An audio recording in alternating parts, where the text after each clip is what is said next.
Chú Tiểu 10 tuổi dám đứng giữa chánh điện ngày lễ Phật đản, vạch trần trụ trì sống trụy lạc, sự thật gây sốc khiến hàng ngàn Phật tử chết lặng. Bầu không khí lễ hội bỗng đông cứng. Giữa biển người chen kín chánh điện, chú Tiểu Thanh Bình mới 10 tuổi quỳ sụp, đôi môi run nhưng giọng vang dội, sư cô đang lừa dối tất cả quý vị. Tiếng mõ khựng lại, mùi trầm nghẹt thở. Hàng nghìn chiếc điện thoại vội giơ cao, bắt khoảnh khắc chấn động. Ở góc tượng Phật dát vàng, ni sư Giác Như thoáng nhíu mày, trong đáy mắt đẹp dịu hiện lên tia hoảng sợ.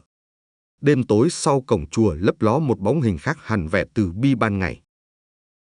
Hãy cùng kênh Nhịp Sống mở cánh cửa thời gian để thấy rõ vì sao một ni sư trẻ được tung hô như bông sen giữa phố thị lại khoác lên mình màn đêm của kim tiền. Từ sân gạch chùa Bình An tới quán bar rực đèn, từ Két Công Đức tới ga quốc tế, chúng ta sẽ lần theo từng dấu chân để hiểu rằng ánh hào quang đôi khi được đúc bằng những đồng tiền chẳng hề thanh tịnh. Chùa Bình An từng lặng lẽ ẩn mình bên con suối nhỏ ngoại ô Hà Nội. Từ ngày ni sư trẻ Giác Như lên trụ trì, nơi đây bỗng rực rỡ như lễ hội quanh năm, tiếng chuông ngân dài. Đoàn xe công đức nối đuôi, báo chí tán tụng cô là hoa sen giữa phố thị. Người ta tin vào nụ cười dịu của vị trụ trì xinh đẹp, tin vào những buổi giảng pháp ấm áp và các chuyến từ thiện rầm rộ do cô khởi xướng. Nhưng mỗi đêm, qua khe cửa gỗ mục ở tăng phòng, một vệt sáng mảnh vẫn bật lên rồi tắt phụt. Cổng phụ khẽ mở, để bóng áo nâu biến mất trong màn sương thành phố. Chính Thanh Bình, chú Tiểu mồ côi bé như que tăm nhưng mắt sáng lạ kỳ, đã đếm đủ 7 lần trụ trì mang theo chiếc túi vải nặng trĩu rời chùa sau nửa đêm, và ngửi thấy mùi nước hoa đắt tiền vương trên áo choàng khi cô trở về lúc rạng sáng. Cậu bé chưa biết kể cùng ai, ngoài ông Lâm Quang Huy, một Phật tử thuần thành luôn lắng nghe cậu bằng cả trái tim. Từ giây phút ấy, bánh xe nghiệp lực khẽ quay, ảnh chụp lén trong hộp đêm, bản sao kê chuyển khoản bí ẩn, và một đại lễ rước xá lợi Phật đang cận kề, nơi tiếng trống hội, khói hương và hàng nghìn ánh mắt sẽ làm phông nền cho sự thật bùng nổ. Liệu lời tố cáo non nớt của một đứa trẻ có đủ xé toạc lớp hào quang mà Giác Như dày công khoác lên? Khán giả sẽ tự tìm câu trả lời ngay sau tiếng mõ đầu tiên. Chuông chiều bảng lảng, khói trầm quấn quanh mái ngói rêu phong, dọi bóng dáng ni sư Giác Như bước giữa sân gạch đỏ. Ánh hoàng hôn quệt lên tà áo nâu một viền vàng rực, khiến đám Phật tử đứng quanh ngỡ cô phát ra hào quang thật sự. Họ xì xào, từ ngày trụ trì trẻ xuất hiện, chùa Bình An như thay ra đổi thịt. Lễ hội nối tiếp, khách hành hương đông đến mức cổng tam quan lúc nào cũng ngân vang khánh đá mừng công đức. Giác Như cúi đầu, hai tay chắp trước ngực, giọng dịu dàng, nguyện đem công đức này xây thêm nhà bếp từ thiện, để không ai đến cửa Phật mà bụng rỗng. Câu nói trơn tru như nước suối lách qua khe đá. Một người phụ nữ trung niên cảm động rút xấp tiền lẻ đặt vào hộp công đức. Vài doanh nhân sang trọng khoác áo di lê Phật tử liền viết ngay tấm séc 100 triệu. Chuông gió leng keng trên hiên chùa, như phụ họa cho vở diễn hoàn hảo. Ít ai biết 4 năm trước, cô gái mang tên thật Đỗ Thị Khánh Vân lần đầu đặt chân tới đây với đôi dép mòn và chiếc túi vải cháy xém. Sư cụ thiện tâm khi ấy đã già, mắt mờ, từng cứu Vân khỏi cơn mưa đêm, cho ở lại quét lá, tụng kinh. Vân nhanh nhạy học nghi lễ, chăm sóc sư cụ tận tình, khéo léo đứng sau mọi khóa giảng. Lòng tốt cùng tiếng gõ mõ trầm đều ấy sớm đan thành tấm lưới niềm tin phủ khắp ngôi chùa xưa cũ. Khi sư cụ viên tịch, hội đồng tự viện còn đang bàn bạc người kế vị thì bức thư tay cuối đời để trên bàn gỗ liêm đã gọi chính xác một cái tên, Giác Như. Không ai phản đối hộ chiếu pháp danh ấy, họ chỉ thấy cô gái trẻ quỳ dưới chân tháp tổ, mắt rưng rưng mà kiên định. Đêm đó, chuông bát nhã ngân dội vào vách núi, báo hiệu một kỷ nguyên mới cho Bình An. Sáng hôm sau, Giác Như khai mở quỹ cơm chay nhân ái, kêu gọi xây bếp, phát cháo mỗi rằm. Cô tổ chức đại lễ phóng sinh, phát livestream bằng điện thoại gắn gimbal, kèm lời kêu gọi chia sẻ. Từng khung hình cô khẽ cúi đầu, nụ cười tĩnh lặng giữa rừng hoa đăng, lan khắp mạng xã hội. Chỉ 1 tháng, số tiền đổ về đủ lát lại toàn bộ sân chùa, dựng thêm cổng trụ trì. Nhưng những người thợ xây vẫn thích kể chuyện về két sắt mới toanh âm dưới sàn tăng phòng. Chỉ Giác Như giữ chìa. 2 tuần sau, chú Tiểu Thanh Bình, Đứa trẻ mồ côi mà sư cụ Cưu mang trước khi mất, lom khom lau bệ thờ Bồ Tát. Cậu bé 10 tuổi gầy thó, mắt tinh như mèo đêm. Khi Bình gom tàn nhang vào khay, cậu nghe tiếng khóa két lách cách sau vách gỗ, rồi thấy bóng rác như lướt qua khe cửa. Tiếng gõ mõ của cô vẫn êm, nhưng tay áo nâu khẽ vén để lộ dây đồng hồ lấp lánh. Bình tròn mắt, ni sư mà đeo thứ tinh xảo như vậy sao? Tối cuối tuần, chùa tổ chức đại lễ đêm sen vàng hồi hướng. Đèn led hắt làm khung cửa Phật sáng rực, tạo ảo ảnh rác như bồng bềnh giữa mây. Cô giảng về nhân quả, kể chuyện hạt thóc hóa cánh đồng. Mỗi ví dụ, cô dừng một nhịp cho khán giả cảm thán rồi mới nhẹ nhàng đưa hòm quyên góp lên lễ đài. Người người chen nhau đặt tiền vào, như thể nếu chậm một giây sẽ lỡ phúc báu. Thanh Bình đứng cạnh trống hội, tim cậu đập nhanh, mắt đuổi theo từng tờ polymer rơi vào hòm, nhớ tới đôi dép cũ của mình đã sờn gót. Kết lễ, đèn tắt, trăng non cuối tháng treo lơ lửng. Rác như mỉm cười chào đoàn tài trợ, lui vào tăng phòng. Bình thu dọn nến, chợt nhặt được sợi chỉ đỏ vương trên bậc đá, loại chỉ thường buộc lên vòng tay phong thủy đắt tiền. Cậu xoay sợi chỉ dưới ánh trăng, linh cảm có gì đó không ổn. Đêm khuya, từ chiếc cửa phụ phía bách bộ, rác như rời chùa, khoác ngoài chiếc áo choàng gió phủ kín. Mùi hương nước hoa thoảng qua khiến bầy rơi trên giàn hoa giấy giật mình bay loạn. Bình run lên, trốn sau gốc xà cừ, nhìn theo bóng áo nâu lần vào làn sương, biến mất về phía thành phố đang thức. Cây chuông gió trên mái tăng phòng chợt rung mạnh, dù gió không thổi. Cậu ôm chặt sợi chỉ đỏ, cảm giác như đang nắm đầu mối của một bí mật lớn hơn cả chiếc két sắt kia. Mặt trăng lấp vào mây, sân chùa chìm trong bóng tối đặc quánh, chỉ còn tiếng dế gáy xa xăm. Bình trở về cốc nhỏ, đặt sợi chỉ dưới gối, khẽ thở, nhưng không tài nào chợp mắt. Cậu tự nhủ, ngày mai phải kể với người duy nhất cậu tin tưởng, ông Lâm Quang Huy, trước khi ai đó kịp khóa chặt bí mật này vĩnh viễn. Trong khoảnh khắc, cậu không biết rằng chiếc két sắt kia vừa nuốt thêm một xấp tiền dày, và ổ khóa đã xoay chiều 3 vòng, kêu tách rất khẽ, đủ để đêm sau lại mở ra. Tiếng gà trưa vừa dứt, sân chùa bình an thưa vắng, chỉ còn sắc nắng hanh trải lên mặt gạch. Thanh Bình ôm chiếc thau đựng chén ăn của tăng chúng, lén liếc về tăng phòng trụ trì. Cửa gỗ vẫn khép hờ, cánh rèm lụa rung khe khẽ như nuốt trọn bí mật đêm qua. Ngọn gió nhẹ lật tà áo nâu sẫm của cậu, nhắc cậu rằng trong người mình đang giấu sợi chỉ đỏ, manh mối duy nhất chưa ai biết. Dọc hành lang lát gỗ lim, ông Lâm Quang Huy bước chậm. Bộ com lê giản dị không giấu nổi dáng vẻ doanh nhân, nhưng hôm nay ông mang đôi dép xỏ ngón cũ để hợp không khí thanh tĩnh. Bình khẽ kéo vạt áo ông, đôi mắt ngước lên lo lắng. Con có chuyện muốn nói, cậu thì thầm, giọng run. Huy cúi xuống ngang tầm cậu, mùi gỗ đàn hương trên chuỗi tràng hạt của ông tỏa dịu. Bình cứ nói, bác nghe. Cậu kéo ông ra góc sân sau nơi cây bồ để che kín nắng.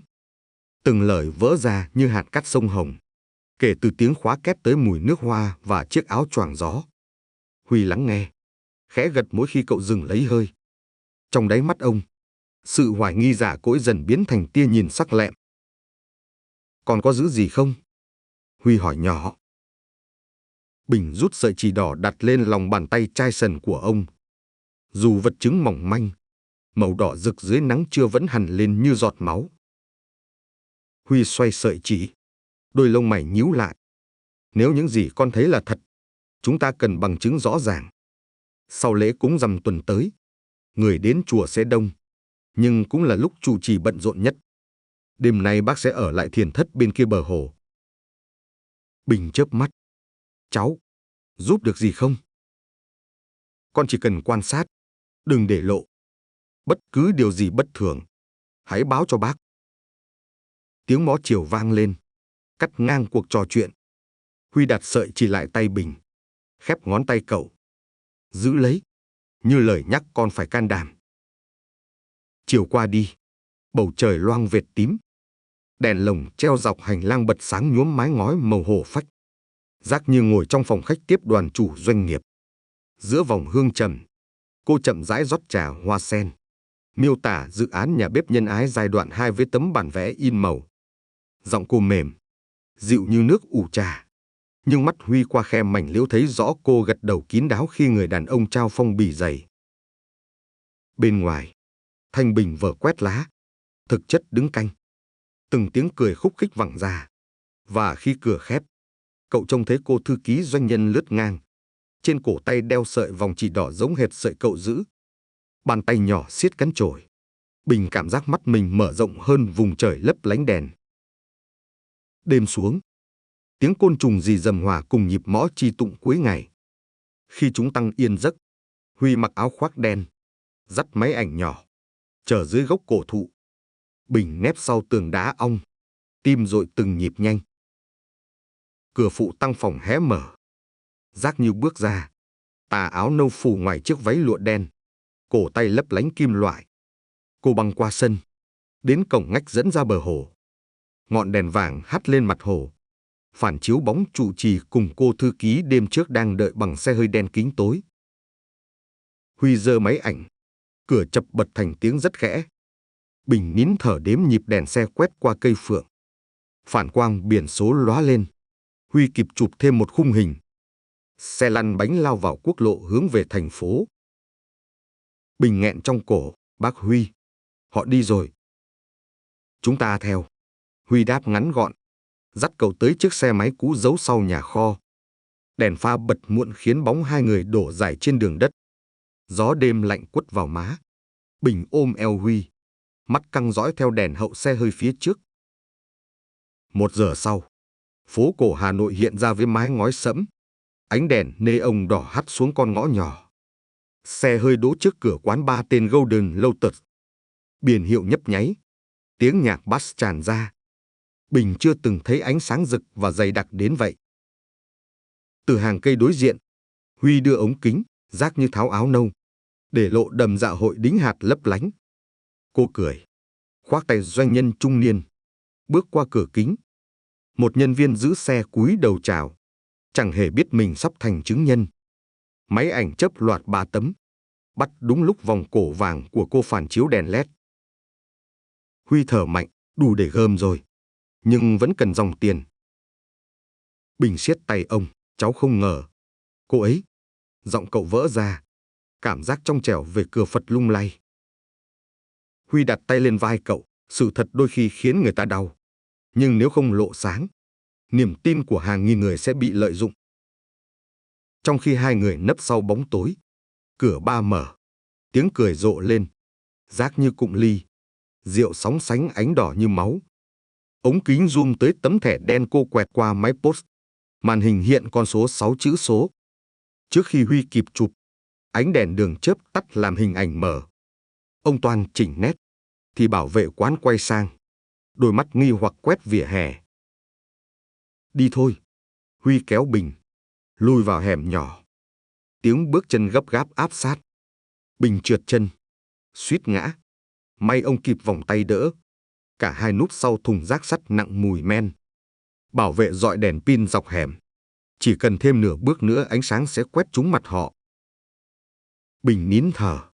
Tim cậu đập mạnh như trống hội. Huy áp lưng cậu vào tường. Bàn tay siết mạnh vai bé. Gió lùa. Tờ hóa đơn quẹt thẻ Giác Như vừa in rơi khỏi tay cô thư ký. Bay dọc vỉa hè rồi dừng ngay mũi giày của viên bảo vệ. Anh cúi xuống nhặt. Loay hoay đọc. Bật cười rồi nhét vào túi áo. Ánh đèn pin xoay. Lướt qua vết rỉ trên thùng rác. Suýt chạm mặt hai kẻ theo dõi vẫn bất động. Bảo vệ quay gót. Đèn pin xa dần. Chỉ còn tiếng bass vọng lại. Huy thở dài. Trán dịn mồ hôi. Chút nữa thì xong đời. Bình ạ. Cậu nuốt khan. Cháu không sợ. Cháu chỉ sợ mọi người cứ tin mãi.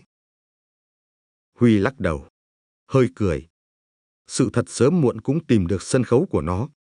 Chúng ta chưa có đủ tiền chuyển khoản.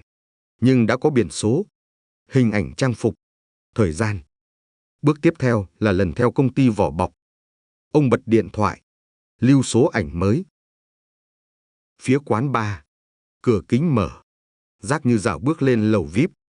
Tiếng giày cao gót gõ tanh tách đều đặn, như nhịp kim đồng hồ đếm ngược cho một cơn bão sắp ập xuống chùa Bình An. Bình nhìn lên bầu trời. Mây che kín trăng. Cậu hiểu, từ lúc rời cổng chùa, cậu đã bước vào mê cung.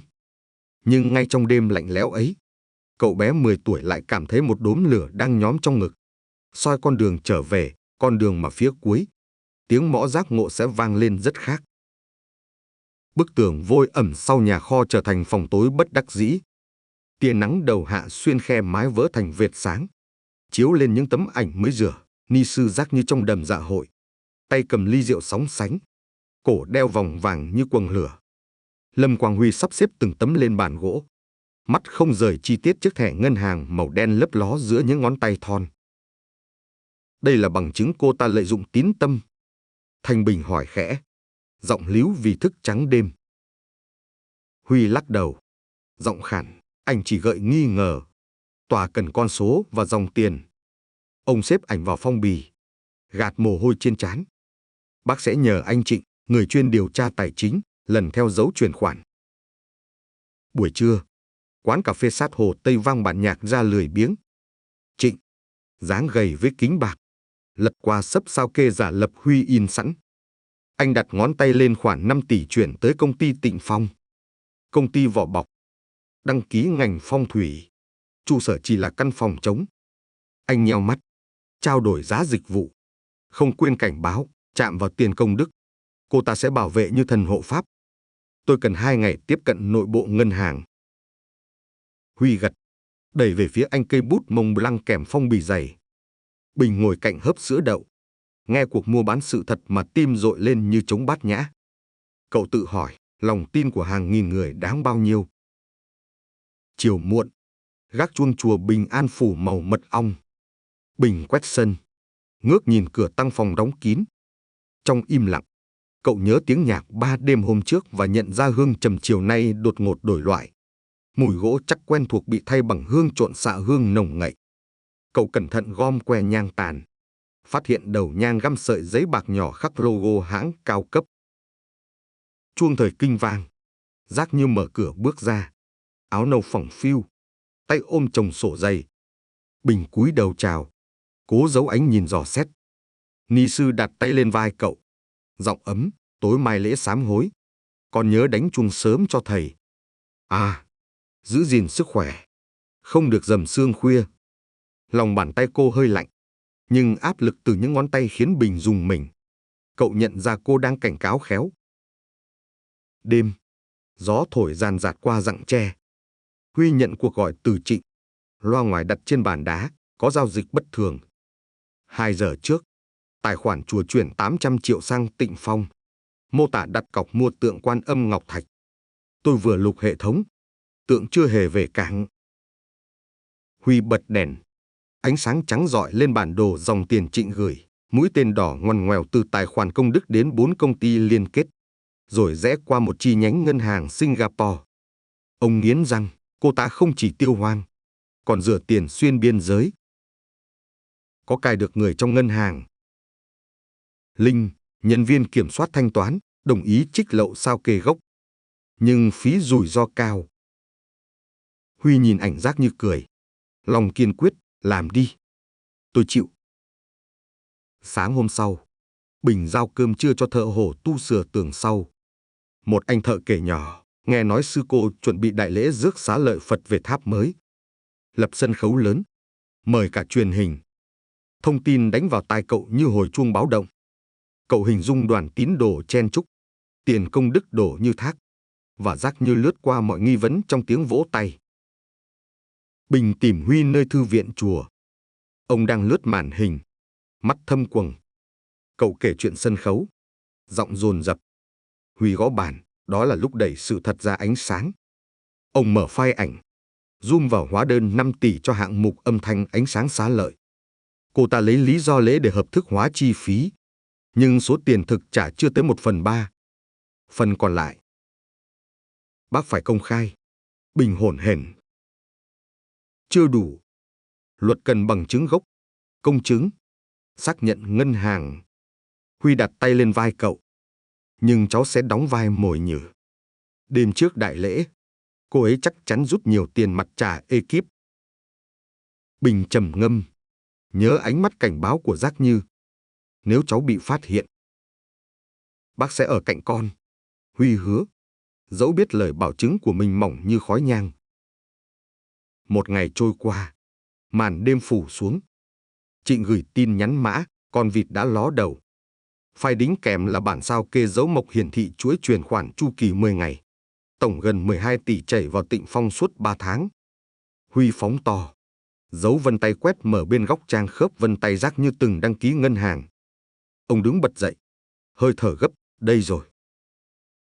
Cùng lúc, chuông điện thoại Bình ré lên, số nội bộ chùa.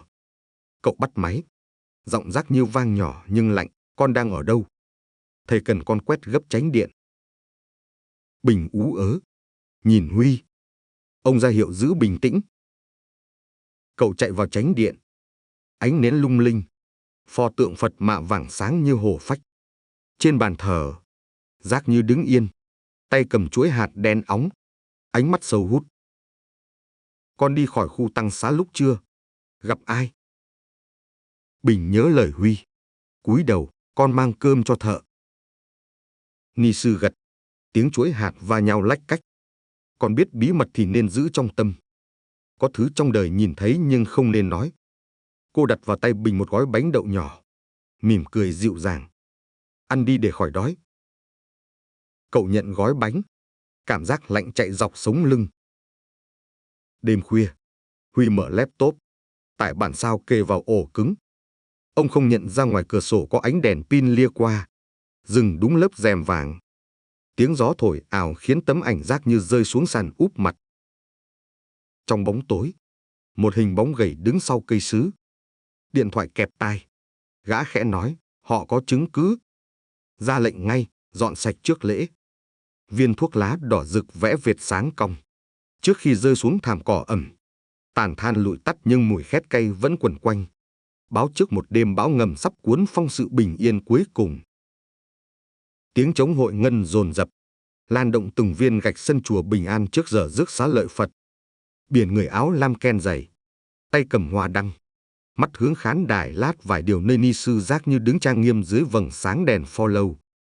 Áo nâu của cô phủ lụa vàng nhạt, cổ đeo chuỗi hạt trầm tròn đều.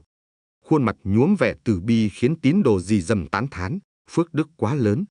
Nhìn kìa, cô ấy như Bồ Tát sống. Dưới bậc tam cấp, Thanh Bình lẫn trong hàng tiểu chúng, tay ôm mõ gỗ nhỏ. Nhạc lễ dâng cao, nhưng trong đầu cậu vang câu dặn của ông Huy, đợi khoảnh khắc khánh lễ vừa vang. Hãy lên tiếng. Mọi ống kính sẽ không thể rời khỏi con. Bình siết móng tay vào lòng bàn. Cảm giác gói bánh đậu tối qua còn đè nặng trong dạ dày. Bên hông sân, Huy và Trịnh chen giữa dòng người. Máy ảnh và micro cài kín trong áo gió. Trịnh dò sóng radio. Tai gắn tai nghe mỏng, đài địa phương đang livestream.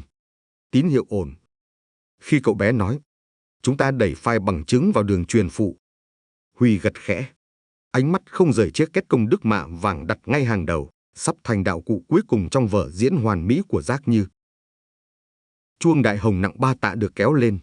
Âm vang trầm chắc khiến mặt nước hồ lân cận rung lấp lánh. Giác Như bước lên micro. Giọng nhu hòa, nguyện đem xá lợi thiêng liêng soi đường cho chúng sinh. Lời cô kéo dài như dải lụa, bện chặt tim hàng nghìn người. Dưới chân khán đài, đèn flash bật liên hồi. Vài phóng viên truyền hình nhô cao cần Steadicam lướt qua quanh cô, quay chậm động tác chắp tay. Trái tim Bình đập loạn. Mỗi nhịp trống mở màn như hạ xuống vai cậu tảng đá. Hãy nhớ vì sao mình làm. Hình Giác Như cụm ly rượu hắt đỏ môi và bàn tay cô vuốt sợi vòng đỏ tinh xảo hiện lên trong tâm trí. Cậu cất mõ, len qua hai chú tiểu lớn hơn. Mùi hương trầm và hơi người nóng hổi bao lấy. Nhưng một lối mòn nhỏ vừa xé ra trong biển người trước mặt, dường như dẫn thẳng đến vị trí micro dự phòng đầu sân. Ở hàng đầu, người kỹ thuật âm thanh hạ cần phát đờ sau câu Ari Đà Phật kéo dài của Giác Như. Thời khắc khánh lễ chuẩn bị gõ. Bình bước lên, chiếc áo tiểu chúng vướng chân, suýt ngã. Cậu kịp bám mép bục, mảnh gỗ cào rướm máu đầu ngón. Người kỹ thuật quay lại định đẩy cậu xuống, nhưng tiếng khánh vừa vang, nên nhạc rền trống hội che lấp tiếng xôn xao. Bình chộp micro, hít sâu, giọng vỡ nhưng vang, Mọi người đang bị lừa. Ni sư đã lấy tiền công đức tiêu xài trong quán bar, chuyển ra nước ngoài. Hãy mở mắt. Âm thanh xé toạc không gian lễ. Dãy loa Lai Array phóng lời cáo buộc tận cuối sân, đẩy đám đông thành làn sóng chấn động. Giác như khựng, môi vẫn mấp máy nửa câu kinh chưa kịp buông. Trong tích tắc, ánh đèn follow lạc khỏi cô, quét sang mặt cậu bé loang vệt máu nơi đầu ngón, sáng rực như dấu ấn. Đồ hỗn, một cư sĩ canh khánh gạt bình, nhưng cậu tránh kịp, rút khỏi túi chiếc thẻ nhớ nhỏ giơ cao. Chứng cứ ở đây, xin ban nghi lễ nhận. Huy nhấn nút trên điện thoại. Máy chủ lập tức phát đoạn clip Giác như quẹt thẻ đen trên màn hình LED sân khấu phụ. Đúng lúc camera truyền hình vô tình bắt khung. Khán giả trước màn hình livestream há hốc, hình ni sư mặc đầm ánh kim. Ly rượu đỏ khua lấp lánh giữa tiếng nhạc ba đối lập trọn vẹn với bối cảnh thanh tịnh họ đang chứng kiến.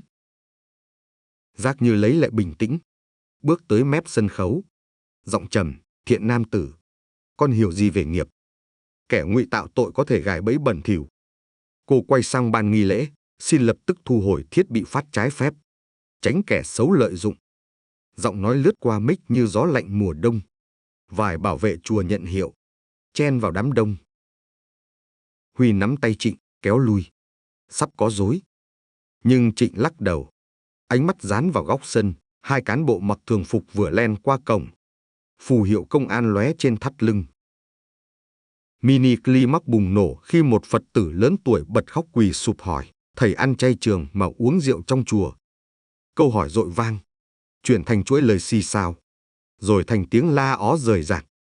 Bầu không khí hương trầm biến thành mùi hoang mang.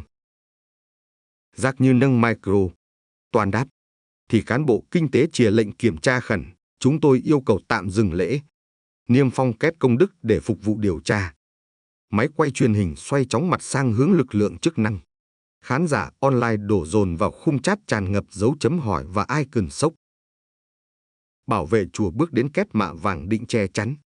Viên cán bộ giơ tay, tài sản tạm giữ. Ông bẻ niêm trì, mở nắp, những cọc tiền polymer xếp ngay ngắn. Chèn giữa là sợi vòng chỉ đỏ phát cho khách tham dự, vật tượng trưng niềm tin giờ nhuốm ý nghĩa khác thường. Một cọc rơi xuống, dây thun bung. Tờ 500.000 đồng tràn ra như thác, lấp loáng dưới ánh đèn LED. Đám đông ổ lên, tiếng điện thoại chụp ảnh rào rào. Khoảnh khắc đó, Thanh Bình đứng cạnh viên cảnh sát. Trái tim đập tới mang tai nhưng mắt cậu bình thản. Cậu cảm thấy khánh lễ thực sự vừa vang, bản nhạc anh dũng của sự thật. Sau lưng, Giác như quay phắt, vạt áo nâu hất tung chuỗi chàng. Ánh mắt cô không còn vẻ hiền dịu, mà sâu thăm thẳm như giếng cạn. Cô khẽ lùi, nhìn xuống bậc tam cấp, nơi vạt áo quệt nền sân đinh ninh. Một bảo vệ áp tai nhận lệnh qua bộ đàm, nhoài tới kéo cánh tay cô lần ra lối đi nội bộ. Ánh đèn sân khấu đột ngột chớp tắt do kỹ thuật viên hoảng loạn. Màn hình LED tối trơn. Trong giây khắc hỗn loạn, bóng Giác như hòa vào sau cánh gà. Mất hút. Viên cán bộ kinh tế ngoảnh lại, quát, khóa cổng phụ. Tiếng còi vọng xa từ quốc lộ. Pha đèn xanh đỏ lia đỉnh cổng tam quan. Huy nắm tay Bình, thì thầm, cuộc săn bắt đầu rồi. Khi họ xoay người, màn đêm phía sau khán đài rực ánh đuốc cứu hỏa. Và ở bậc đá cuối sân, chiếc vòng chỉ đỏ răng ngang như sợi tơ định mệnh, báo hiệu một nốt nhạc mới, cao và dữ dội, sắp vang lên trong bản giao hưởng lật tẩy bí mật chùa Bình An. Còi hú rạch toạc màn đêm, quầng xanh đỏ quét ngang pho tượng Quan Âm, khiến gương mặt từ bi ánh lên sắc kim lạnh. 3 xe chuyên dụng chờ vào sân chùa Bình An. Phanh rít trước tam quan còn vương cánh hoa đăng chưa kịp dọn. Đại úy Nguyễn Minh Thắng hạ kính, lia mắt như lưỡi cưa, rồi ra hiệu, khóa toàn bộ lối phụ. Không ai ra khỏi chùa cho tới khi kiểm kê xong. Hơi sương pha mùi nhang tàn. Thanh Bình núp sau trụ đá, tim phập phồng.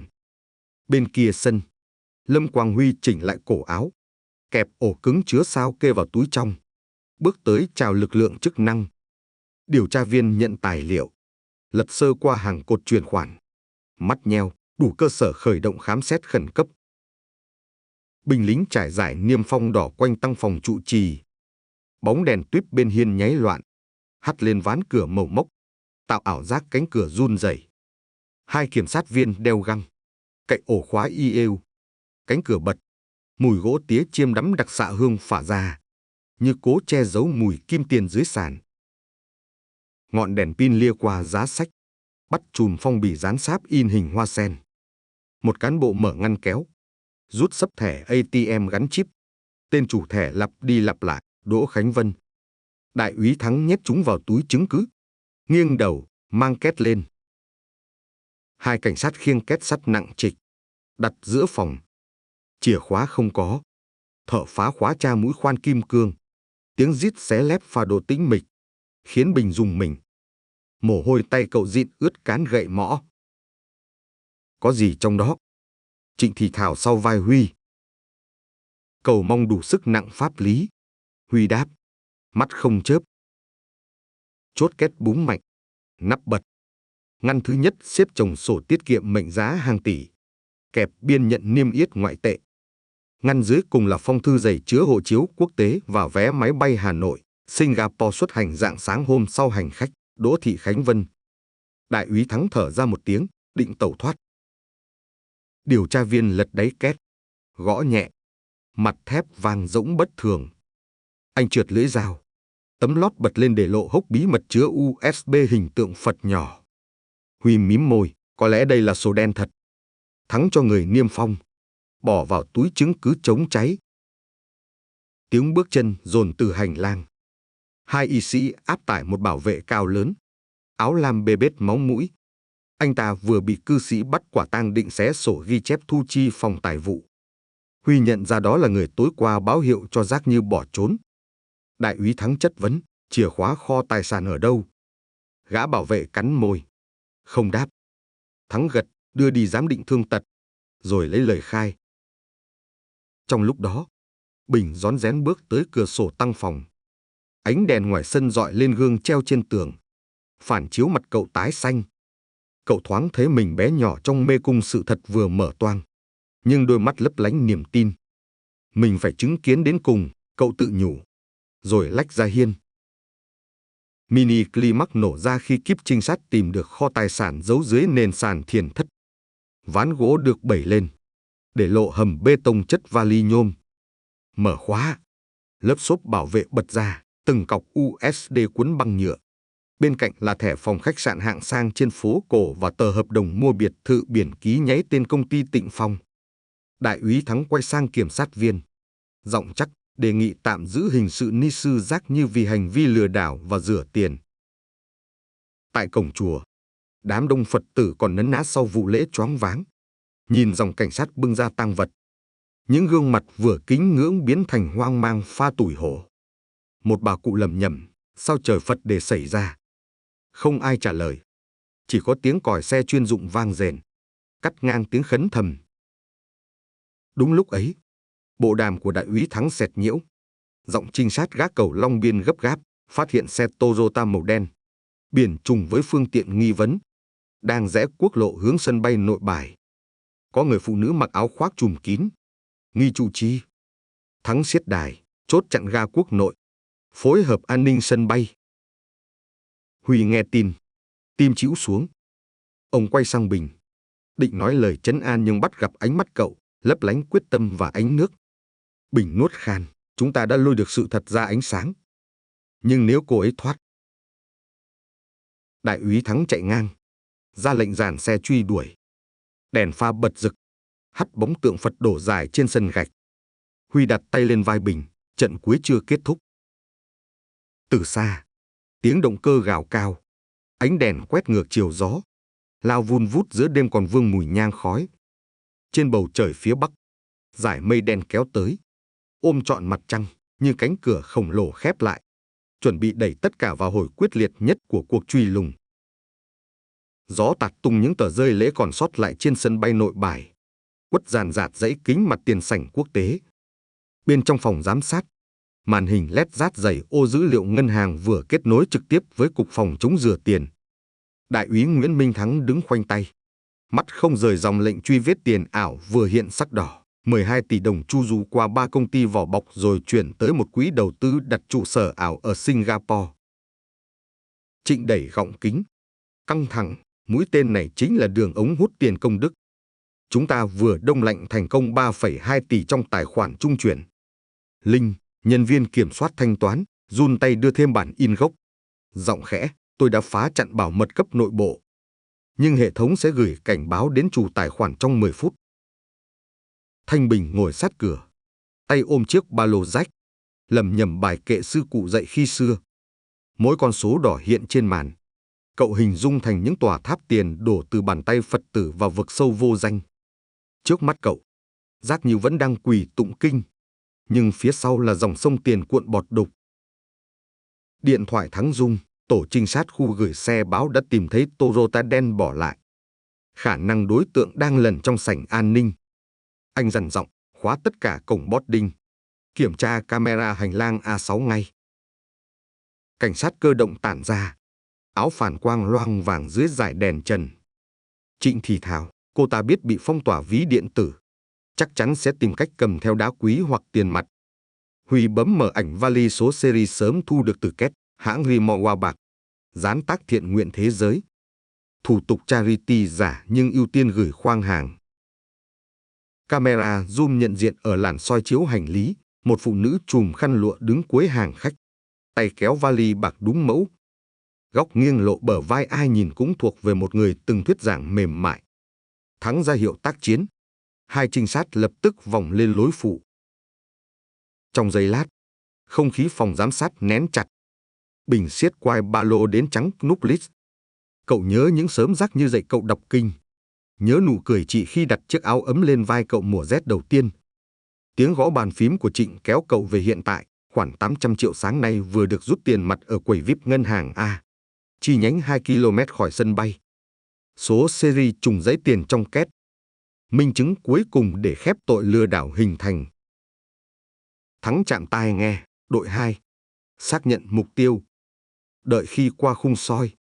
Ngoài kia, Giác Như đặt vali lên băng chuyền, tháo khăn che nửa mặt để soi chiếu. Máy quét x-ray phản chiếu lớp nẹp thép trong vali, lộ 2 khối kim cương thô bọc giấy than, cùng các xấp USB cuộn chặt. Nhân viên an ninh cau mày, chuẩn bị ấn nút kiểm tra thủ công, nhưng ánh mắt Giác Như hất cao, nở nụ cười thuần tịnh, đồ triển lãm từ thiện, có giấy thông hành. Cô chìa xấp hồ sơ in màu còn thơm mực. Nhân viên do dự. Đúng lúc đó trinh sát hóa thân khách du lịch ghé sát, nhẹ nhàng bấm tín hiệu. Hai cảnh sát thường phục ép sát hai cánh, đồng loạt giữ tay cô. Giọng dứt khoát, chúng tôi là lực lượng kinh tế, mời bà phối hợp. Âm thanh máy bộ đàm vỡ oang, át tiếng loa sân bay đọc lịch khởi hành. Đại úy Thắng lao khỏi phòng giám sát, Bình chạy sau, bước ngắn líu díu. Khi họ tới cổng an ninh, cảnh tượng hiện ra như khung phim slow motion. Giác Như ngẩng đầu nhìn vòng người khép dần. Ánh đèn trắng dội lên gương mặt thanh tú. Nhưng nơi đáy mắt, tia hoảng loạn như ngọn nến vừa tắt. Vành khăn trượt khỏi vai, lộ chuỗi hạt trầm từng gõ ở chánh điện giờ hoa ngoài giữa dãy ghế nhôm lạnh. Bà bị tạm giữ vì nghi án rửa tiền và lừa đảo chiếm đoạt tài sản. Thắng đọc rõ ràng, còng bật khóa kim loại sáng loáng. Tiếng kim khí va gờ vali ngân vang khô khốc. Bình đứng cách vài mét, trái tim bóp nghẹt, nhưng cậu vẫn cúi đầu chắp tay, miệng khẽ tụng câu Nam Mô Từ Bi. Hình ảnh trụ trì mẫu mực đổ sụp như tượng đất gặp mưa, để lại một người phụ nữ gầy gò, tóc mai ướt mồ hôi. Mini climax diễn ra khi nhân viên soi chiếu xé bọc than 2 khối kim cương cỡ ngón tay lấp lánh chẳng khác đống hoa đăng lộng lẫy trong đại lễ, chỉ khác rằng ánh sáng lạnh buốt. Liền bên, Trịnh nhận tin nhắn ngân hàng quốc tế, phong tỏa hoàn tất. Hợp đồng biệt thự biển bị treo giao dịch. Anh hướng về Huy, giơ ngón tay cái. Thắng ra hiệu di chuyển can phạm. Giác Như thoáng ngoái lại. Mắt cô vô tình chạm mắt Bình. Thời gian trùng xuống, căng như sợi dây đàn cổ. Cậu không đọc được cảm xúc, ăn năn hay căm hận, chỉ thấy bờ môi cô mấp máy điều gì khó gọi tên. Đôi dép trụ chỉ gõ lộc cộc trên sàn đá, vang dội dãy hành lang dài hun hút. Đoàn xe chuyên dụng đỗ ngoài sảnh ga quốc nội, cửa bật. Gió đêm thổi tung vạt áo nâu đã xộc xệch, cuốn làn khói bụi từ công trường mở rộng nhà ga bay lòa xòa. Huy đặt tay lên vai Bình, định đưa cậu ra xe khác về lại chùa. Một tiếng nổ trầm rội từ phía bãi đỗ phụ. Màn hình chuyến bay chớp loạn, đèn khẩn cấp sáng rực. Loa phát thanh dập dồn, hành khách giữ nguyên vị trí. Xảy ra sự cố cháy kho gửi hàng. Thắng giật bộ đàm, mặt biến sắc, kho A-3 chứa lô tang vật. Đội nào đang trực? Tiếng đáp lẫn tạp âm. Có khói dày. Nghi đối tượng đồng phạm. Phá hủy chứng cứ. Cổng tự động khép ầm. Còi báo cháy rú vang. Bình nhìn khói đen cuộn lên cửa kính. Nỗi sợ len vào từng sợi tóc. Nếu khoản tang vật trong kho là mắt xích cuối cùng buộc tội Giác Như, ai đó vừa cố châm lửa cắt đứt chiếc xích ấy. Huy siết vai cậu, trò chơi chưa dừng. Còn chúng ta phải đưa sự thật vượt qua biển lửa. Cảnh sát vội dựng hàng rào cách ly. Xe cứu hỏa giống còi lao tới. Ánh đèn đỏ xoáy chụp lên vòng tay còng thép nơi cổ tay Giác Như đang run nhẹ. Bức tranh đêm xé làm đôi, một bên là còng số 8 lạnh buốt, bên kia là khói lửa tham tàn. Câu hỏi lơ lửng giữa tầng không, liệu bằng chứng sống sót trong ngọn lửa, hay lại một lần nữa hòa tan như nhang khói trên bàn thờ. Bầu trời tháng 8 chiếu nặng mây trì phủ lên tòa án nhân dân thành phố. Những giọt mưa đầu mùa quất vỡ mặt đường xám, loang loáng ánh đèn giao thông. Thanh Bình đứng nép dưới mé hiên, chiếc áo tiểu chúng mỏng dính nước, nhưng cậu không hề rùng mình. Trong tim cậu, tiếng mõ sư cụ gõ từ thuở nhỏ đang gióng nhịp bình tĩnh. Ở đâu có sự thật, ở đó không sợ hãi. Bên trong phòng xử, dãy ghế gỗ ken đặc phóng viên và Phật tử từng quy y tại chùa Bình An. Hàng trăm con mắt dõi lên khung cửa sắt dọc hành lang dẫn bị cáo. Khi tiếng khóa lách cách vang lên, Giác Như xuất hiện, áo trải da màu xanh lam, mái tóc cạo nhẵn lộ sẹo đỏ từ vết bỏng nhẹ trong vụ cháy kho A3. Cô bước chậm, chân xích vang lạch cạch, nhưng đôi vai vẫn giữ tư thế thằng kiêu hãnh. Luật sư bào chữa đặt tay lên cánh tay cô. Ghé tai, chúng ta vẫn có cơ hội giảm nhẹ nếu phủ nhận ý thức sai phạm. Giác Như nhìn thẳng vành móng ngựa, nơi tệp tài liệu dày xếp cao hơn cuốn kinh Pháp Hoa cô từng giảng. Ánh đèn huỳnh quang hắt lên mặt cô, chiếu rõ hai quầng mắt thâm vì những đêm thẩm vấn. Ghế hội đồng xoay khẽ. Chủ tọa tuyên bố mở phiên tòa xét xử Đỗ Thị Khánh Vân, pháp danh Giác Như, tội lừa đảo chiếm đoạt tài sản, rửa tiền và trốn thuế. Giọng đọc cáo trạng vang vọng, liệt kê từng khoản quyên góp chuyển thành bất động sản. Kim cương, vé hạng nhất. Mỗi con số như tiếng chuông bản mệnh, gõ xuống lớp hào quang giả tạo. Thanh Bình đưa mắt tìm Huy. Ông ngồi hàng ghế nhân chứng, mái tóc điểm bạc ướt mưa, tay giữ chặt ổ cứng, kẻ sống sót khỏi ngọn lửa nhờ đội cứu hỏa dập kho A3 kịp lúc. Cạnh ông, Trịnh ôm bản in tài chính dày cộp đã được Viện Kiểm sát niêm phong. Khi công tố gọi tên, Huy đứng dậy, giọng khàn nhưng vững, tôi giao nộp chuỗi sao kê gốc. Khớp đầy đủ giao dịch được phong tỏa tại Singapore. Một cú nện niêm trên bàn âm vang, đóng chặt cánh cửa chối cãi cuối cùng. Luật sư phản cung, thân chủ tôi bị ép buộc ký lệnh chuyển tiền để duy trì cơ sở tu hành. Số kim cương kia là vật phẩm quý Phật tử tặng riêng. Công tố viên bật màn hình, đoạn clip Giác Như cũng ly rượu. Ánh đèn ba loang đỏ mắt kiếng doanh nhân. Khán phòng ổ lên. Vài Phật tử ôm miệng khóc lặng. Bình nhắm mắt. Mùi nhang lễ xá lợi hôm nào bỗng lại sộc lên cay xè. Luật sư chuyển sang lập luận nhân quả. Cô ấy đã phát cháo, cứu hàng trăm bệnh nhân ung thư nghèo, xứng đáng được hưởng lượng khoan hồng. Chủ tọa khoát nhẹ, việc thiện không thể là tấm áo khoác che tội. Búa gõ cạnh cốc, thẩm phán đọc mức đề nghị 20 năm tù. Khoảnh khắc ấy, trời gầm trên mái kính, sét xé ngang bầu mây trì. Giác Như bấu tay vào lan can sắt. Sắc mặt cô tái nhợt, nhưng mắt lại rực lửa cuối cùng. Cô cười nhẹ, hạt giống đã gieo. Cơn bão ắt nở hoa. Quý vị nghĩ trói tôi là trói được tâm con người vọng ngoại sao? Giọng cô vang lên, mảnh nhưng trói, khiến nhiều người rợn gáy. Chủ tọa yêu cầu giữ trật tự. Mini climax đến khi hội đồng tuyên 18 năm tù giam tịch thu 3 biệt thự và toàn bộ tài sản rửa tiền, đồng thời buộc bồi hoàn 40 tỷ đồng vào quỹ hậu kiểm tôn giáo. Giác Như bị dẫn đi. Chuỗi hạt trầm tuột khỏi tay, vỡ tung trên nền gạch hoa. Hạt gỗ lăn loảng xoảng như tiếng mưa đá xuyên đêm tịnh. Bình cúi nhặt một hạt, cảm giác mộc mát rượi trên đầu ngón tay rớm máu cũ. Cậu bước ra hành lang, nơi mưa đã dứt. Trên bậc tam cấp, đám Phật tử tản thành những đốm áo lam nhợt nhạt. Một bà cụ run run hỏi cậu, có phải cửa Phật đã khép lại? Bình lắc đầu, ngước nhìn tượng Di Lặc bằng đồng đặt giữa sân tỏa lấp lánh nước.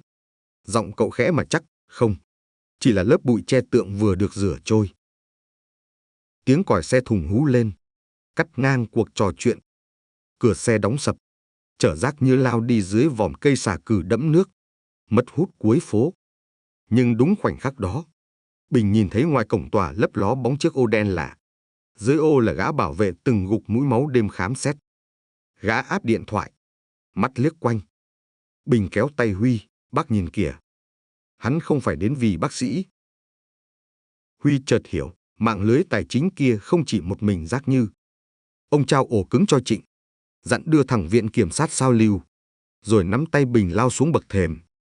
Cậu bé rúc trong áo khoác ông, linh cảm một cơn nước ngầm chưa chịu lộ diện. Trong luồng gió hậu bão, mùi trầm cũ lẫn khói nhang lễ mới loãng trong không khí, phả đầy ẩn ý khi gốc rễ tham lam còn. Liệu đốn ngã một thân cây đã đủ cứu khu rừng.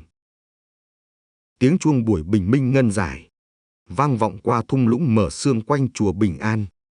Ánh trời loang hồng trên mái ngói, len giữa rặng tre ướt mưa để chiếu lên những viên gạch vừa được thợ hổ lau sạch bồ hóng vụ kiểm tra. Thanh Bình ngồi xếp bằng trước bậc tam cấp, tay giữ hạt trầm nhặt ở tòa án.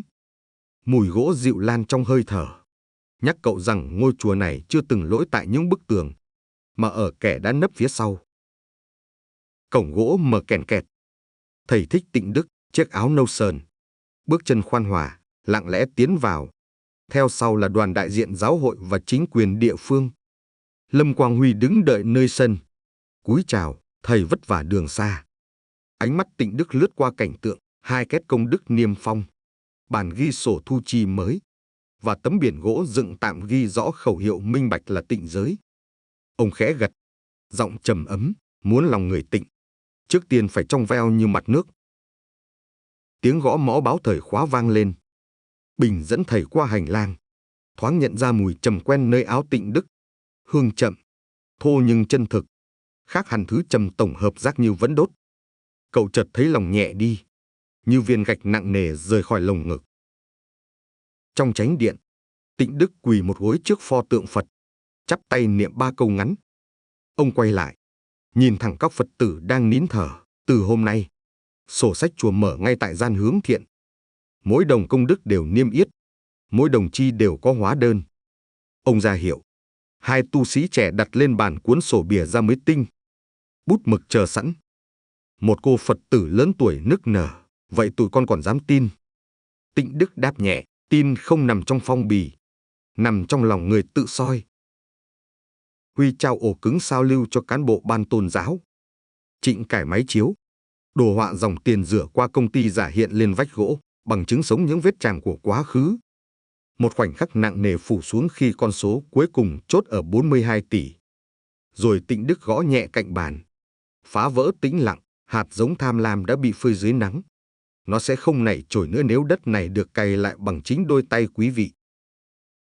Mini Climax bật lên khi ông rút trong tay áo cuốn sớ mỏng đọc to quyết nghị của giáo hội, thành lập hội đồng giám sát gồm cư sĩ, chính quyền và đại diện Phật tử. Bắt đầu từ Bình An làm thí điểm. Sau 3 tháng nhân rộng 300 cơ sở khác. Tiếng hoan hô dội mái ngói. Vài người trẻ cúi chụp ảnh, chia lên mạng kèm chú thích ngày mới của chùa. Nhưng ngay lúc ấy, chú bảo vệ cũ, kẻ từng dính líu dàn xé chứng cứ, bị áp giải ngang sân. Đầu cúi, mắt quét vội. Bình bắt gặp tia nhìn ấy, gai lạnh chạy dọc sống lưng. Trong khoảnh khắc lướt qua, gã buông nụ cười nhạt, ngón tay cái khẽ vẽ vòng tròn lên không khí, ký hiệu nội bộ của nhóm buôn tài sản quý mà Trịnh từng cảnh báo. Cậu bất giác nắm chặt hạt trầm, nghe tim dội nhịp gấp. Phía xa, Huy cũng sững người, kịp thấy xe cảnh sát chở thêm 2 nghi phạm lướt vào cổng. Rõ ràng thân cây Giác Như đã đổ, nhưng rễ của nó vẫn ăn sâu đâu đó trong thương trường, trong những phi vụ phong thủy trá hình chưa bị khui. Tịnh Đức đặt tay lên vai Bình, cưỡng gió chỉ bẻ được cành. Muốn gió ngừng, phải gieo rừng cây lớn hơn.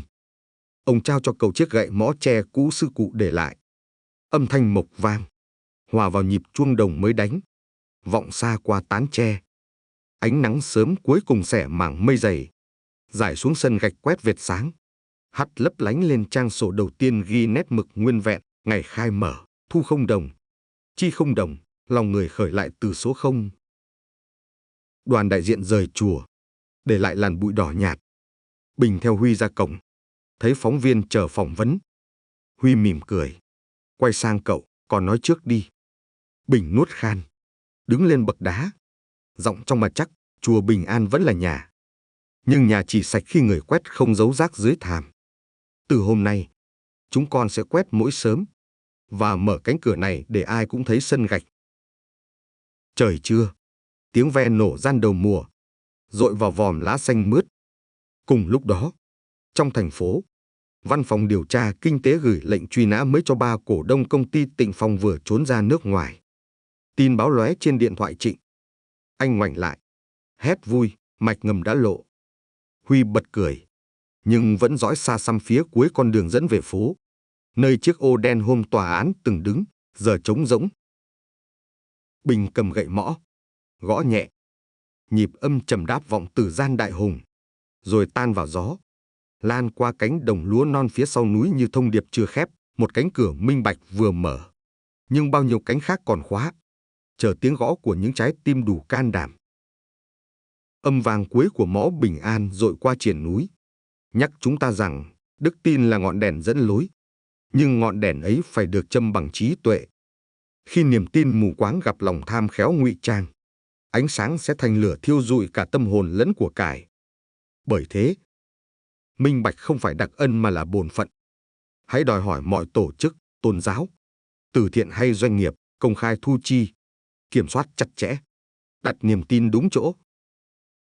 Dũng khí có thể nhỏ bé như tiếng hô của một em bé 10 tuổi, nhưng dũng khí ấy đủ lay chuyển cộng đồng, mở đường cho pháp luật can thiệp. Đừng coi thường sức mạnh cá nhân trước bất công. Thiện nguyện đích thực bắt đầu từ hiểu biết. Trước khi quyên góp, hãy tìm hiểu dự án, xem giấy phép, hỏi những câu khó để bảo vệ đồng tiền và công sức của mình. Nếu muốn ngôi chùa trong tâm hồn luôn thanh tịnh, chúng ta phải tự quét rác nghi ngờ bằng chổi trí tuệ mỗi ngày. Cảm ơn bạn đã đồng hành cùng câu chuyện đến những giây cuối cùng. Nếu thấy thông điệp về minh bạch, trách nhiệm và lòng can đảm hữu ích, hãy bấm đăng ký để không bỏ lỡ những câu chuyện người thật, việc thật, đánh động lương tri. Nhấn thích và chia sẻ video tới bạn bè, để ngọn đèn trí tuệ thắp sáng thêm nhiều trái tim. Bình luận suy nghĩ hoặc trải nghiệm của bạn về lòng tin và sự minh bạch, nhịp sống luôn lắng nghe. Hẹn gặp lại bạn trong những hành trình kế tiếp, nơi mỗi nhịp đập của chân lý đều đáng được vang lên.